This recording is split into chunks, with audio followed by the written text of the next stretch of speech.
هي أعظم وأكبر حفلة صارت في تاريخ تونس. هي حفلة العمر اللي قعدوا التوانسة أجيال وراء أجيال يحكيوا عليها، وكانت فخر جيل التسعينات أعوام وأعوام. هي العرض اللي غنى فيها أقطاب تونس في المزود والفن الشعبي والحضرة الجمالية، من لطفي بوشناق لإسماعيل الحطاب وهدي الحبوبة وصالح فرزيت.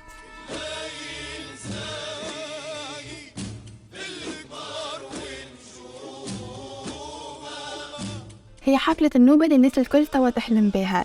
يجيو نعرفوا وقتاش بدات وعلاش عندها بلاصة كبيرة في قلوبنا.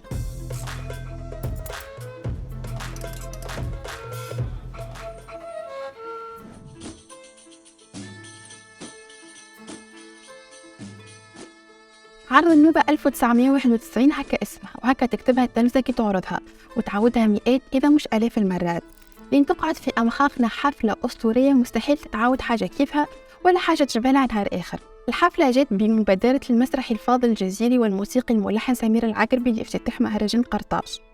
الأول كان هو المخرج متاعها، والثاني هو اللي تلهي بالفقرات الموسيقية وتقسيم الأدوار بين الفنانين.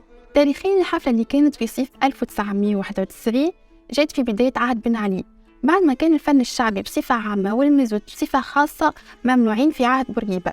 الفنانين الشعبيين ممنوعين من التلفزة، ممنوعين من الحفلات، ممنوعين من المهرجانات، حتى انهم ممنوعين يغنوا في حوالهم.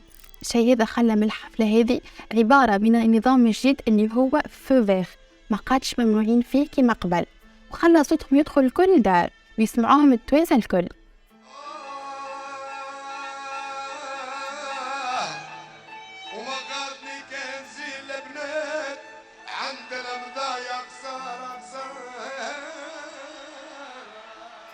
السبب اللي خليها أقوى حفلة هو حجم وكمية الفنانين الكبار اللي شاركوا فيها، كما لطفي بوشناق وإسماعيل الحطاب والهدي حبوبة وصالح فرزيت وفاطمة بوساحة وصلاح مصباح وغيرهم.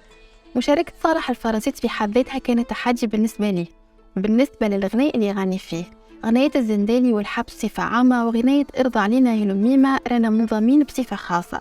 الغناية اللي طلب منه الفاضل الجزيري يغنيها، وضمن له إنه ما يصير له حتى تتبعات أمنية بعدها. حاجات أخرى ما تتنسيش كيما اتصلتينا بتاع الهادي حبوبة في غنية طيح التالي وبابا عبد الله.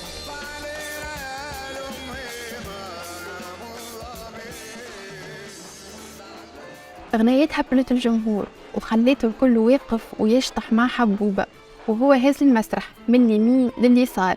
حفلة شفنا فيها إسماعيل الحطاب هز الجمهور كامل بين الوجهين وخليه يتخمر على كلماتها، كيما قاعدة الحضرة اللي غناها لطفي بوشناق اليوم حية برغم كل الأغنيات اللي غناها بعدها.